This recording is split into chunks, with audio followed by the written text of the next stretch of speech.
최근에 논란이 된 뉴스가 있어요. 전 그 뉴스를 듣고 망치로 얻어맞는 듯한 충격을 받았는데 교육부를 폐지해야 된다. 혹은 통합해야 된다. 혹시 이런 얘기 들어보셨어요? 대통령께서 국무회의에서 근데 과학기술 인재를 제대로 공급하지 못한다면 이런 교육부는 개혁의 대상이 될 수밖에 없다라고 말씀을 하셨다고 합니다. 앞으로의 우리 사회 그리고 미래 사회에서 중요한 첨단 과학, 기술 인재 양성에 대해서 강조하신 거라고도 생각할 수 있지만 사실은 교육부에 대한 새 정부의 시각도 담겨 있다라고 생각해요. 교육부에 대한 이런 목소리 이게 처음은 아닐 것 같아요. 그리고 최근에 미국 바이든 대통령님께서 방한을 하셨죠. 제일 먼저 어디를 갔습니까? 삼성전자 반도체 공장을 방문하셨다고 들었습니다. 왜 그러셨을까요? 요즘에 반도체가 미래 쌀이라고 하잖아요. 모든 산업의 기초, 아주 중요한 핵심 부품 역할을 한다고 들었습니다. 그렇죠. 그리고 이제 어떤 국가 안보의 측면, 지속 가능한 발전의 측면에서 사실은 우리나라에는 특별한 자원이 없지 않습니까? 믿을 거는 딱 뭐예요? 이런 기술력, 인재, 그리고 이제 이런 인재들이 모여서 이루는 어떤 집단 지성 그런 힘들이에요. 근데 앞으로의 우리 나라가 지속 가능한 발전을 하기 위해선 교육의 역할이 굉장히 중요하다. 그런데 교육부를 폐지를 얘기한다? 굉장히 충격이었습니다. 그리고 교육부 통합에 대한 얘기가 나왔죠. 어디와 통합한다는 겁니까? 과학기술부랑 뭐 통합을 한다라는 논의가 있었다고 들었습니다. 그러니까 과기정통부에서 과학기술을 빼서 교육부와 이제 통합을 한다. 그러니까 교육부의 역할을 아주 규정을 했네요. 과학기술 인재 양성. 이와 관련해서 올 1월에 이슈가 됐던 이제 여론조사가 있습니다. 국회의원 강득구 위원실에서 1월 5일부터 14일까지 교직원, 학생, 학부모 9,233명을 대상으로 교육부 폐지에 대해서 여론조사를 했거든요. 찬성이 많았을 것 같아요. 반대가 많았을 것 같아요. 그래도 갑자기 폐지하는 건 좀 당혹스러울 것 같아요. 반대가 그래요? 맞지 않았을까? 저는 이거 이렇게 생각했어요. 99%가 반대하지 않을까? 이렇게 생각했는데 60%가 반대했습니다. 그리고 거기에 들여다보면 교원의 36.7%가 폐지를 찬성했고 학생들의 47.9%가 찬성했습니다. 그리고 학부모님들의 30.8%가 교육 폐지를 찬성하셨어요. 학생들이 47.9%나 찬성했습니다. 도대체 왜 그런 걸까요? 우선 아이들 입장에서는 입시 제도 이런 되게 아이들 과중하고 부담되는 입시 제도도 자주 바뀌기도 하고 또 지금의 교육과정이나 학교 시스템이 아이들이 만족스럽지는 않을 것 같아요. 그리고 그거의 원인 중에 하나로 혹시 교육부로 본 거 아닌가라는 생각이 드네요. 그러면 저희 한번 생각해 볼게요. 우리 대성 쌤도 저도 교사 출신이고 앞으로 교육 현장에 가야겠지만 36% 선생님은 교육 폐지에 대해서 찬성하셨어요. 왜 그랬을까요? 그 중앙 집권적이고 약간은 아래로 하달되는 듯한 행정 처리 그리고 선생님들이라면 다 공감하실 것 같아요. 그 수많은 지침, 매뉴얼 진짜 이게 다 교육부에서 대부분 만들어 온 게 또 상당수이기 때문에 이렇게 시선이 곱지만은 않을 것 같아요. 아슬아슬합니다. 뭐 수위 조절을 못 하실까봐.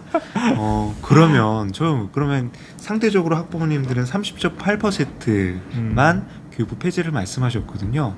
교육의 3주체 중에 학부모님들이 가장 낮은 이유는 뭘까요? 근데 부모님 입장에서는 갑자기 교육부가 폐지가 된다고 하면 뭐 진학이나 뭐 수능이라든가 이런 것들에 영향이 크지 않을까 염려가. 그렇죠. 우리 아이의 대학 입시. 그러니까 어떤 국가의 교육 체제가 중장기적인 관점에서 제공되어야 한다. 그래서 우리 아이가 불이익을 받는 경우는 있어서 안 되겠다. 이런 생각들을 하시는 것 같아요.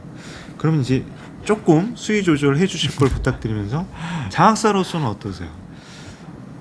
그러니까 사실 모든 그 기본 교육청의 사업은 이제 교육부에서 출발을 하거든요. 그리고 예산도 상당히 큰 금액이 교부가 되고 또 저희 뭐 교육자치나 뭐 시도 교육청의 권한이 커졌다고는 하지만 교육부의 그 기본 틀 안에서밖에 이루어지기 어려운 측면이 있습니다. 그렇죠. 그러니까 저희가 항상 그래요. 교육부가 어떤 강화 요인이기보다는 저해 요인이 되고 있다라고 이제 자주 섞인 목소리를 내고는 하거든요. 물론 교육부가 하고 있는 그 다양한 역할들이 있습니다. 근데 최근에 이제 교육부의 역할들이 있어서 저희가 아쉬운 부분은 교육 환경 변화나 학교 현장의 요구를 즉각적으로 반영하는 데 좀 제한적이다. 그리고 어떠한 사업들이 교육의 특성이 배제된 채 성과 중심으로, 그리고 그것의 성과에 대한 어떤 환류나 피드백이 조금 미흡하다, 이런 얘기들이 있습니다. 저희가 교육부 정책에 대해서는 저도 이제 본청 장학사로서 하고 싶은 얘기는 참 많습니다. 그렇지만 여기서 가름을 하고 이 여론조사에서 또 한 가지 이제 주목할 점이 유아교육과 보육을 통합하는 것에 대한 의견 조사를 했어요. 전체의 62.7% 교의 교육 구성원이 찬성을 했거든요. 이건 왜 그런 겁니까? 우리 아이들이 이제 시작 단계, 이 보육 단계부터 차별 없는 보살핌을 받기를 아마 학부모님들이 희망하시는 게 아닌가라는 생각이 들어요. 네. 그리고 이제 요거에 대해서 이제 했는데 교육청이 갖는 자율성을 확대에 대해서 사실은 이제 46%가 아직은 시기상조이다라는 응답을 하셨어요. 그러니까 사실은 아까 교육부 폐지에 대해서 저희가 이제 강 건너 불구경을 했다라면 교육청에 대한 어떤 역할 강화나 이제 자율성 확대에 대해서는 여전히 부정적이라는 거예요. 그럼 저희가 이제 이번에 반성할 차례인 것 같아요. 왜 이렇게 생각할까요?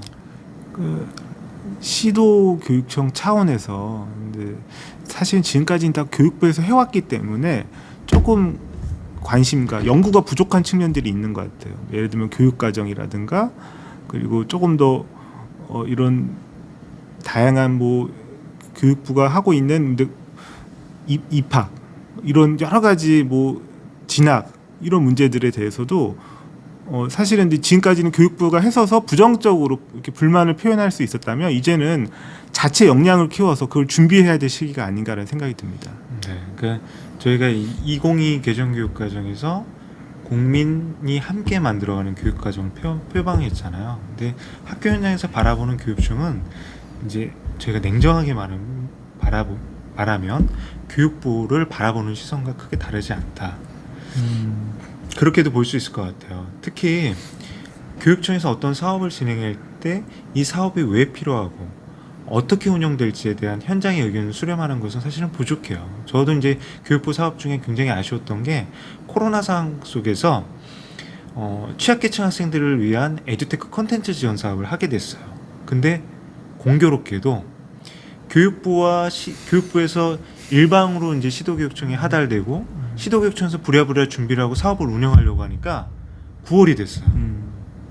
학교에서 좋아했을까요? 싫어했을까요? 사실 9월이면 벌써 한 학기가 끝나고 근데 두 번째 학기가 시작되는 시기인데 새로운 사업이 학교에 시작이 되기엔 사실 시간적으로나 학교의 부담이 좀 컸을 것 같아요. 그렇죠. 학교의 눈높이와 학교의 시계와 학교의 기대와 요구를 반영해야 되는데 우리 교육 정책들은 그렇게 하지 못한 부분들이 있는 거예요. 그래서 이런 여론조사에서 있어서 교육부뿐만 아니라 교육청에 대한 어떤 교육 현장의 우려들이 담겨 있다고 보면 될 것 같고, 다시 교육부 폐지로 돌아와서 교육부 폐지되면 안 된다고 생각하세요? 저는 안 된다고 생각을 해요. 그러면 그 이유를 말씀해 주시죠. 왜 안 되는 거예요? 우선은 근데 시도 교육청이 초, 중등 교육을 담당하고 있고 대학의 이런 고등 교육을 또 교육부가 담당하고 있잖아요. 그래서 대학의 관리를 하고 있는데 요즘에 이런 지방대 위기라고 하잖아요. 지방대 통폐합이라든가 뭐 역량 강화라든가 이 각각의 대학의 자율로만 맡기기에는 조금 더 어려운 그런 측면이 있거든요. 그럴 때는 지원해주고 관리해주는 어떤 기관은 필요하다. 그러면 저는 이런 말씀을 드릴게요. 과기정통부에서 과학기술과 교육부를 합친다라면 어떤 이런 교육부 폐지를 찬성하는 분들은 이렇게도 생각할 수 있을 것 같아요. 국가교육회의나 국가교육위원회를 통해서 그런 중장기적인 대학 입시나 과제들을 설정하고 시도교육청에서 자율성을 갖고 운영할 수 있도록 지원하면 되지 않느냐 이렇게 말씀하신다면 어떻게 답변하시죠? 국가교육위원회에서 이제 중장기적인 교육 의제를 발굴을 하고 거기서 심의나 여러 가지 협의를 통해서 이제 방향 설정하는 건 맞다고 생각이 드는데 교육 전문가들이 그리고 교육 구성원들이 충분히 수기와 그리고 협의와 이런 게 사실은 과학기술부와 이렇게 합쳐진다면 쉽지가 않을 것 같아요. 근데 지금 교육부에서도 사실은 교육 전문가가 교육 정책을 주도하기보다는 교육 전문 직원, 그러니까 교육 현장에 대해서 가장 이해를 갖고 있는 교육 전문 직원이 아니라 교육 분야의 행정 전문가들이 교육 정책들을 좌지우지하고 있기 때문에 사실은 정성적인 부분보다는 양적인 측면에 이제 포커스를 맞춘다는 현장의 불만도 있어요.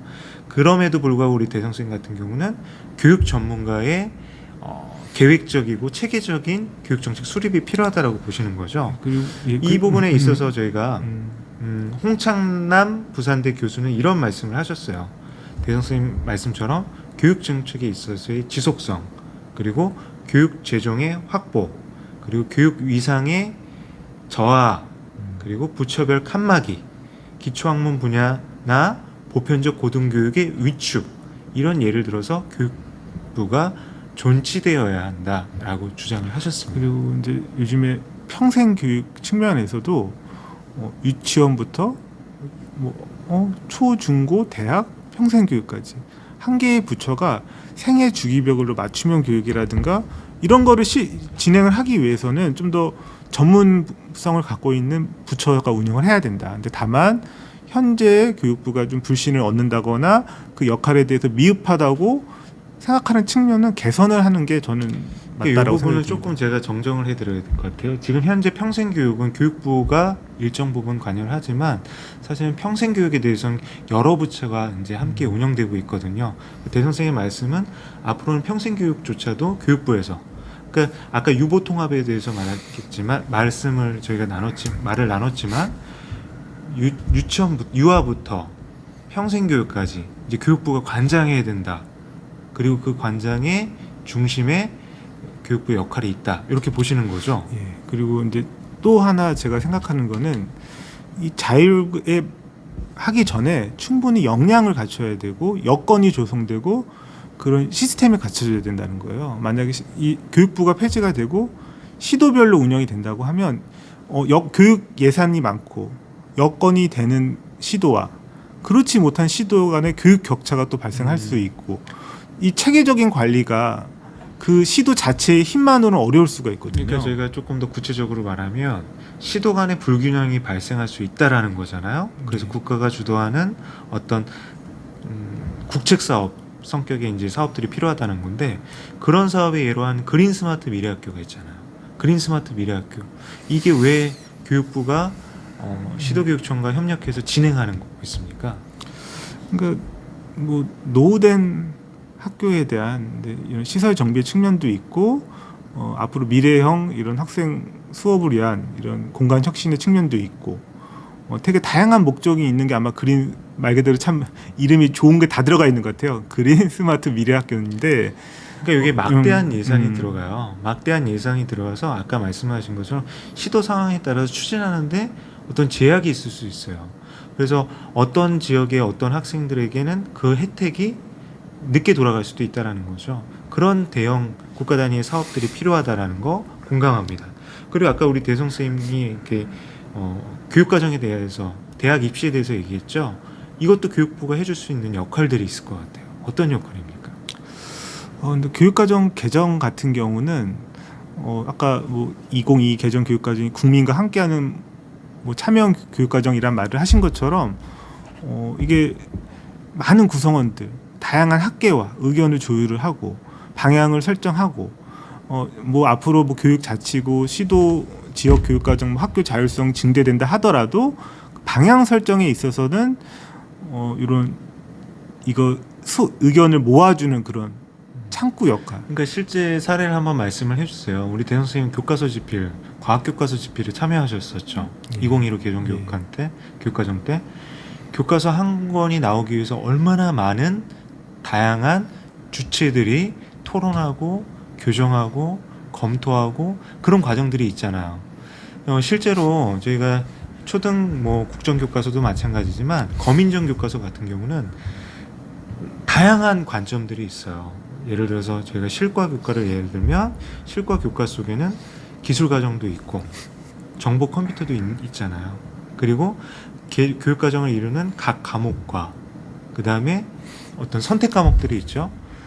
이런 교육 과정 편제에 있어서 사실은 시도에서 운영하기에는 좀 어려운 부분이 있을 거예요. 국가교육 체제의 측면에서 그런 부분에서 교육부가 중심의 역할을 해주는 게 맞겠다. 그리고 이제 저희가 앞으로의 어떤 학령 인구 굉장히 달라질 거잖아요. 이 부분에 있어서 교육부의 역할 어떤 것들이 필요할까요? 그 교사 수급이라든가 그다음에 학생들이 이제 학령 인구 학생들의 이런 앞으로의 수요에 맞춰서 이런 교육에 아까 말씀해 예산을 적절히 투입한다거나 또 학교를 신설하거나 통폐합하는 것들 시도에서만 일반 이렇게 하기에는 쉽지 않은 어려운 문제다. 그래서 이런 것들도 국가 차원의 중장기 방향이라든가 계획이 좀 필요하다는 생각이 듭니다. 그렇죠. 근데 이제 여기서 주의해야 될 게 과거에 비해서 시도 교육감, 시도 교육청의 권한과 역할이 많이 높아졌어요. 그리고 이제 교육감님들은 어떤 협의체를 구성해서 시도의 어려운 상황들이나 공동 대처할 부분에서 같이 소통하고 협의하시고 있거든요. 근데 시도 교육청의 자율성이 확대되다 보니까 사실 중복되는 사업들이 있어요. 그리고 혹은 관점이 약간 배치되는 사업들이 운영이 될 수밖에 없거든요. 이런 것들을 조율하기 위해서는 어떤 선제적 대응이 이제 필수일 것 같아요. 앞으로 미래 교육에 있어서 우리가 교육 구성원들이 원하는 교육, 어떤 교육일 것 같아요? 저는 가장 핵심은 맞춤형 교육인 것 그렇죠. 같아요. 이신점심. 예, 그래서 요즘 아이들이 다 개성도 강하고 진로도 다양한데 천편일률적이거나 과거에 이런 아까 혜성 쌤이 말씀하신 그 포드주의에 입각한 그런 대량 생산, 대량 뭐 획일적인 교육은 아니라 이제는 과학 기술이 발달하고 AI라든가 좋은 도구들이 점점 생기고 있잖아요. 근데 그런 걸 활용해서 학생 맞춤형 교육이 이루어져야 된다. 그래서 저희가 학생들의 성장 단계별 그리고 한 인간으로서 생애 주기별 교육은 필수일 것 같아요. 그래서 교육부의 그 역할이 강조돼야 되고 저는 이제 이런 얘기를 드리고 싶어요. 맞춤형 학습 가능합니다. 근데 그 맞춤형 학습 지원 체제를 기획하고 추진의 중심이 될 수 있는 거는 교육부일 것 같아요. 그래서 우리가 지능형 학습뿐만 아니라 지금 현재 나이스라고 그러죠. 학교생활 기록부 그리고 그거에 따른 학생들의 진로 진학까지도 그리고 평생 학습 개념의 학점제까지도 다 연결될 수 있거든요. 교육부가 그런 부분들에 있어서 중장기적인 비전을 갖고 차근차근 접근해 나갔으면 좋겠습니다. 저도 이 교육부에 이 존폐 이 논란이 생긴 거는 근데 교육부에 대한 아쉬움이나 기존의 행정 처리 방식에 대한 약간의 현장에 불만이 좀 들어가 있지 않았나 싶고 현장에 불만이 들어갔나요? 대통령님이랑 이수위에서 말하는 일반 시민들이나 뭐 여러 시민들? 다양한 그런 거에 대해서 아직 부정적인 인식이 있었던 것 같아요. 근데 하지만 그럼에도 불구하고 교육은 백년지 대계라고 하잖아요. 어떤 큰 틀에서 관리하고 방향 설정하는 기구로서 교육부는 필요하고 혹시나 부족한 점 소통이라든가 뭐 이런 것들은 좀 더 개선하면 좋겠다라는 생각이 듭니다. 그러니까 과거의 교육에 대해서 저희가 지금 사실은 많이 비판의 시각을 갖고 있어요. 그렇지만 예전에 오바마 대통령이 와서 극찬했던 게 바로 우리 한국의 교육이거든요. 그리고 그 교육이 희망의 사다리 역할을 했고 우리 사회를 건강한 사회로 만들어 왔던 것 같아요. 공부를 열심히 하고 자기 분야에서 좋은 직업을 갖고 거기서 역할을 하면서 어떤 국민들이 행복을 얻어갔던 것 같습니다. 그러면 앞으로의 교육은 어떻게 될 것인가? 교육은 그 교육의 본질에 있어서는 교육의 주체가 있다라고 생각을 해요. 그 주체들을 고려하고 그 주체들이 필요로 하는 교육, 그게 결국 삶과 연계된 교육, 역량을 키워주는 교육일 것 같습니다. 앞으로의 교육의 지향점에 대해서는 저희가 근본에서 생각하면 아주 명료해질 거라고 생각해요. 반도체 인재, 그 단순히 반도체 인재가 아니라 행복한 반도체 인재를 만들어야죠. 그 부분에 있어서는 좀 생각을 우리 대성 선생님과 같이 하고 그래서 있습니다. 저도 교육이라는 게 근데 꼭 수단이 아니라 그 자체가 또 목적일 수도 있다는 생각이 들어요. 되게 삶의 행복이나 혹은 배움 자체가 또 즐거운 그 삶이라는 생각이 들어서 우리 아이들이 이런 뭐 교육부나 여러 가지 이런 시스템적인 것은 조금 더 개선해 가면서 좀 더 이런 교육의 본질을 좀 더 추구해 봤으면 좋겠네요.